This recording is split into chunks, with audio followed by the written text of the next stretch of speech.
defund the police, right? Like a rich white lady in a gated community screaming, defund the police. Like, what a joke, right? What a joke for people that actually need the police to keep them safe in their neighborhoods, right? That don't live in gated communities. So feminism is the same exact kind of thing, right? It's this trickle down thing that becomes this group think that then convinces a collective of people that it's now men versus women instead of men and women together.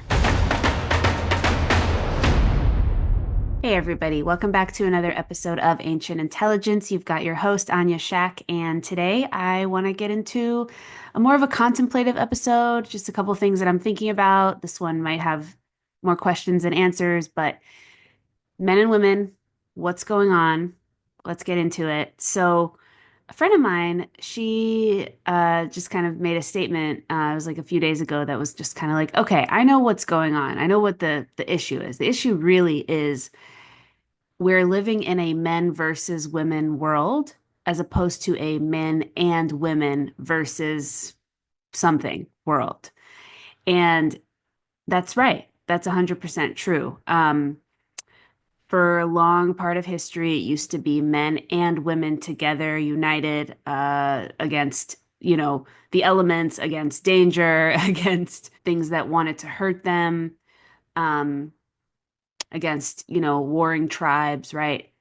And I think because there was so much emphasis on what men and women could physically offer and what their roles were physically, it was just so obvious the complementary nature of men and women and why they're meant to live together, why we're meant to live together. And that doesn't exist right now. Because of the comforts of the world and just how comfortable the world has gotten. I think there's another element in that basically people have been missing the mark for a while, in that there's this tendency to not be able to validate another group's pain, right? This idea, this binary thinking where if I validate another group's pain, then I'm invalidating my own pain, right?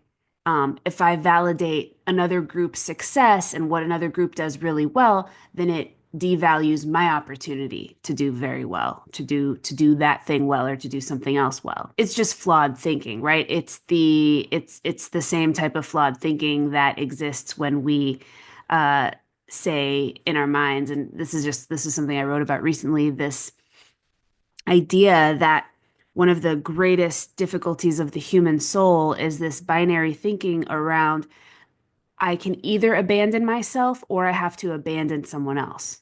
Like I can either please myself or I have to please someone else.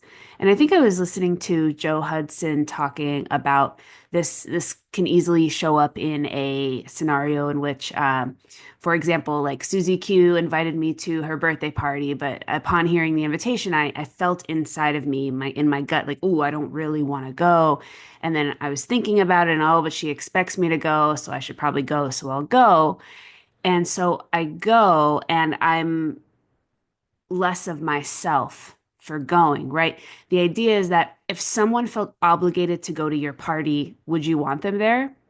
The answer is probably no, right? So ultimately, Susie Q doesn't want me at her party if I feel obligated to go there. So ultimately, you know, if I try to please her, then I'm, you know, hurting myself. And ultimately, what's best for me is also what's best for her. Ultimately, that's the idea. And we have such a hard time with this in modern society, and like especially in the West, where there's all these like niceties and we've learned how to people please and all of that stuff. I think it's true in the East too, but you see how what's best for me is also what's best for her. And on a collective scale, this is so true between men and women. What's best for me as a woman is also what's best for men. What's best for men is also what's best for me. Can we think about things that way, right? And so I think there's just this overarching pain point that needs to be discussed specifically. So if we get into that, thinking about that, that kind of framework, let's get into the pain points of men and women, right? So historically, in multiple societies, if we think about it, there's been a lot of using and abusing femininity and women and women's bodies, right? And devaluing women, right? There's a lot of pain. We think about warring tribes, right? The moment that a tribe conquers another tribe, yes, the men die, and I'll talk about that in a second. The men are killed, the women are taken, and they're either taken as slaves or they're just taken as women for this new tribe, right? It's painful, right? To the feminine soul. It's painful, just point blank, it's painful. Let's talk about general like bride selling, right? Child bride selling. Let's talk about like just the history of control and domination over women, right? Let's talk about female genital mutilation, right? It's heartbreaking. Let's talk about foot binding. Let's talk about all of these ways in history where women were controlled and made less than and just the second class citizen, right? Just all around a second class citizen. Yes, maybe they were still valued in multiple ways for what they could bring, but they were still devalued. And so you think about that, and that's there's a lot of pain that lives historically in the female psyche, right? Then you think about, okay, what about men, right? Women were raped, but men were just straight killed, right? The idea is that like men are have always been killed without a second thought about it. Is that worse? Is that better? What a terrible question to ask, right? And when we try to ask that kind of question, we're getting into that binary thinking. Well, if I do something good for myself, then that means I have to displease the other. If I do something bad for the other, that means it's good for me, right? So like I can either only abandon myself or abandon another. And it's just one of these things where they're both extremely painful. They're both extremely, extremely, extremely painful. And so society goes on, things change. Um, Men and women end up needing to work together in so many different ways. And we think about the West and agrarian societies in the West, men and women always together, women doing women's work, men doing men's work. Um, Most people just trying to kind of make ends meet, right? And they're not thinking about roles, gender roles, right? No one ever thought about gender roles. That wasn't a terminology a couple hundred years ago. And I'll also note that like some of the men versus women stuff, it comes from an ultra elite upper echelon of people and then it trickles down to the masses, right? So if you try to create an analog, right? Foot binding. Foot binding was something that started in the ultra elite, right? In the Song Dynasty, I think I was reading like 900, an ultra elite woman who had her feet bound. She had servants. She still had a choice of who to marry. She still had so much going for her. Her life didn't fundamentally change in that many ways, right? Of course, it was harmful and painful. What's more harmful and painful is when that kind of behavior and the popularity of that behavior trickles down to the middle classes, the lower classes. A lower class woman cannot have her feet bound.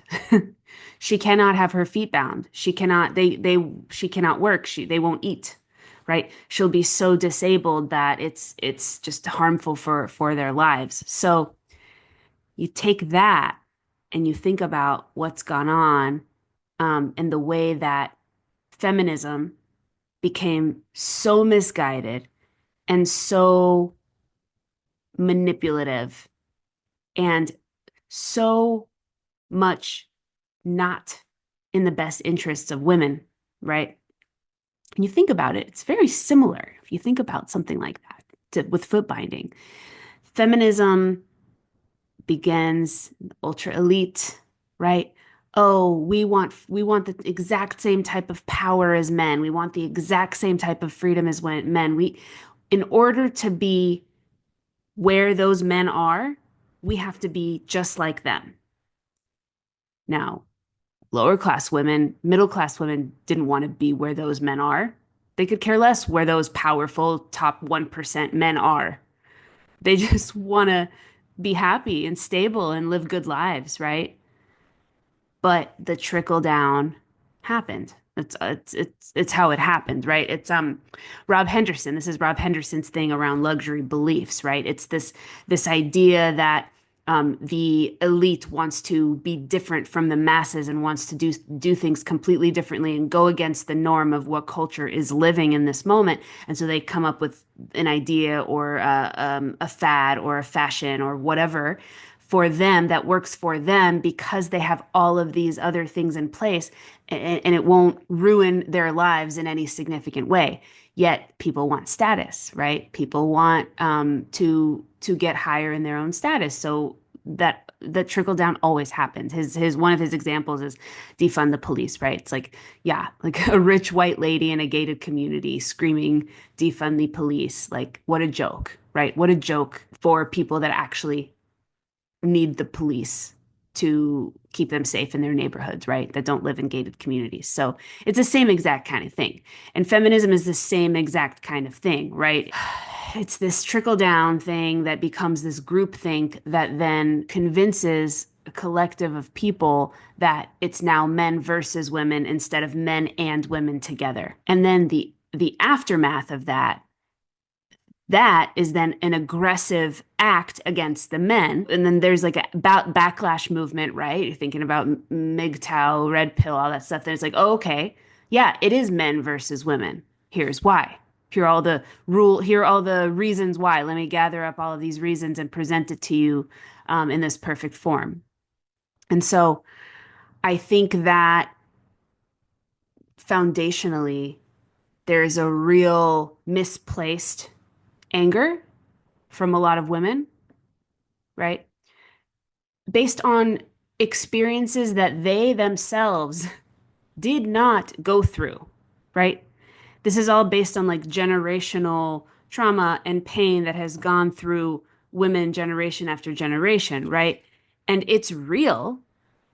Female genital mutilation still happens in Africa and other places. It's real. Now, are Western women experiencing um, that kind of pain at the hands of men? No, absolutely not. The anger is misplaced. It doesn't make sense. It's not coming from them, right? And the anger, it comes from all sides, right? You see how then it becomes this kind of like this like soup of misplaced anger, like, oh, okay, what's happening in Africa? I'm going to take that on as my own burden. And then the top 1% of women boss babes that want to outcompete men, whatever they say, oh, I'm going to take that on as my burden as a woman, right? Even though those things don't really relate to a Western woman at all, like a average middle class Western woman. So then by believing that it's men versus women, there is this foundational push against men in society, right? And men feel this. Men feel this so deeply. And I always say, like, men are energetic geniuses. Like, they're just energetic geniuses. Like on a micro scale, a man and a woman could go on a date and she could be incredible and really talented and creative and all of these things. But a man will pick up on whether she's warm, whether she's inviting, whether she's soothing, right? He can just pick up on like if she is any of those things and he won't even know what he's picking up on sometimes. And like afterwards, he'll be like, I don't know. I'm not feeling it. And you'll ask him, well, why? She was so great. She was all these things. She was polite and she was sweet. And he was like, there's just something missing, right? And the thing that is missing is the lack of invitation, right? The lack of availability to trust, the lack of openness and warmth and like, uh, I need you, I want you in my life to make it better, you know? And I think that on a micro has translated on a macro scale, right? That energy from women that used to always be there is missing. And so That's devastating for men. That's so, so painful for men. And so when that happens, there is this deactivation of men caring for women and being able to empathize and support and just be concerned with all of those pain points that women do have, right? Around men, the feeling unsafe and some of those things that generally, genuinely happen to women, sexual abuse, all the difficulties that they have experienced. And so we have a stalemate. It's heartbreaking, right? Because it's ineffective in so many ways. Like telling a man you don't need him, he's not going to try to prove to you that you need him. That's the thing that I love about men. It's just like men will believe you when you tell them something because men are always going to tell you the truth. Uh, like a good man will always tell you the truth. So he anticipates that you also will always tell him the truth. And so when women tell men that they don't need them and then they leave, women are confused. Like, why did he leave?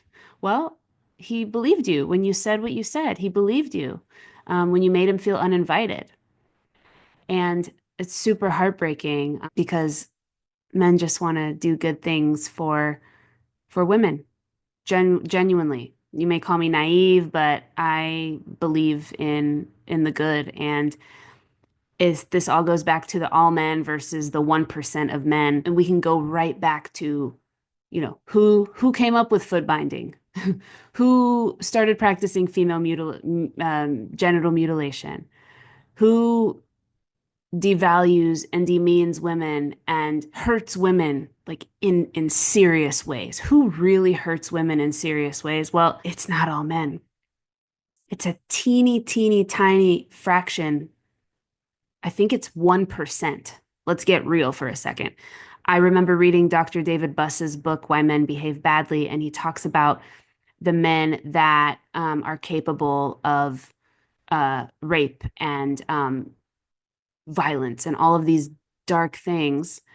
It's the dark triad men, right? The dark triad men that are so power hungry and so narcissistic and so psychopathic that they are capable of these things, right? The dark triad is someone who has the three characteristics of psychopathy, narcissism, and Machiavellianism, right? And so what's really important to remember is it's such a tiny fraction. So it's 1%.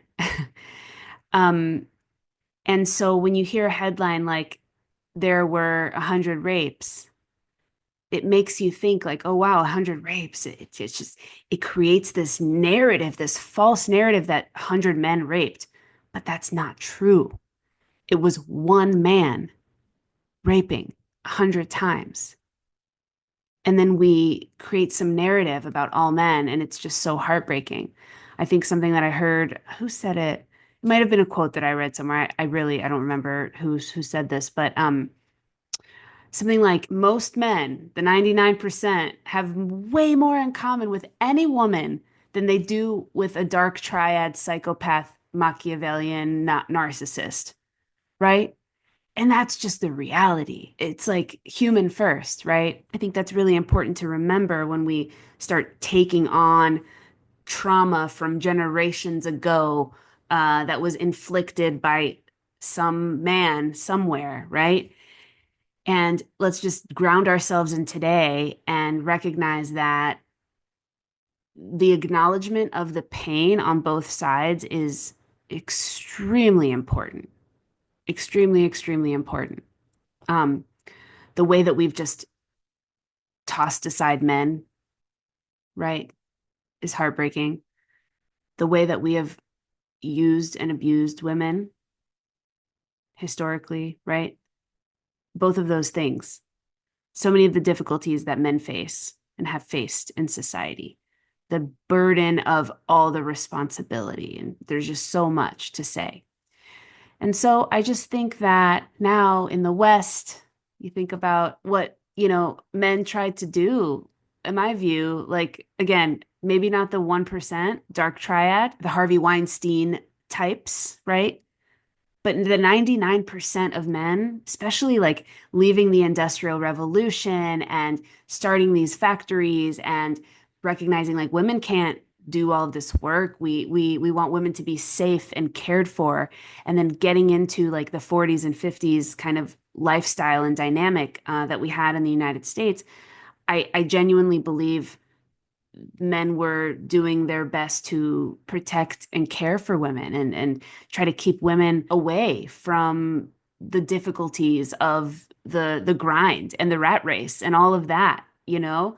Um, because for so much of history, women did work so hard. And so it was actually, I think, such a well-intentioned experience. I think there's so many other factors. I've talked about this before because of all of the wars that went down in the 20th century and just the level of emotional detachment that men had to have to even survive any of that is something to discuss. And the lack of compassion and empathy, I think, that women have now for what it took to be a man in the 20th century is huge, and how men were just trying to keep women, yeah, safe and away from all of it. But that didn't work, right? Because with that emotional detachment came a disconnection. And what we know about women is all we want is connection. All we want is like intimate love and connection. And especially when everyone moved to the suburbs, women were just so alone. There's nothing worse for a woman than being alone, feeling alone. And I think men don't want to feel alone as well, but I think men have a capacity to endure that is different. Women have a capacity to endure in different ways. And so it's funny, right? Like I can't even say that without having to say like, oh yeah, and the other thing too. I hate that. I don't want to have to do that. Can we just acknowledge the pain of one group and just talk about that and sit with it and care for it and devote ourselves to creating space for that and for that healing. And so that's what I want to talk about today. I don't even know if all of this made sense, but hopefully some of it. Yeah, I think it's really, really important. The moral for me is like we've got to come at this as men and women. We've just got to. And that's it. Until the next one, y'all. Hello, I hope you've enjoyed this episode. I'm so happy to be here bringing my wisdom, my truths, all the research I do into pop culture and evolutionary psych and beyond to bring men and women the information that we all need to know to find that ultimate harmony with each other. This is the mission. This is why I'm here. This is what I believe in. So if you found value in what I'm doing here, please help me grow the podcast. And you can do one of two things. Either share the episode with a friend or leave me a review on Spotify or Apple. This will help me so much. Until next time.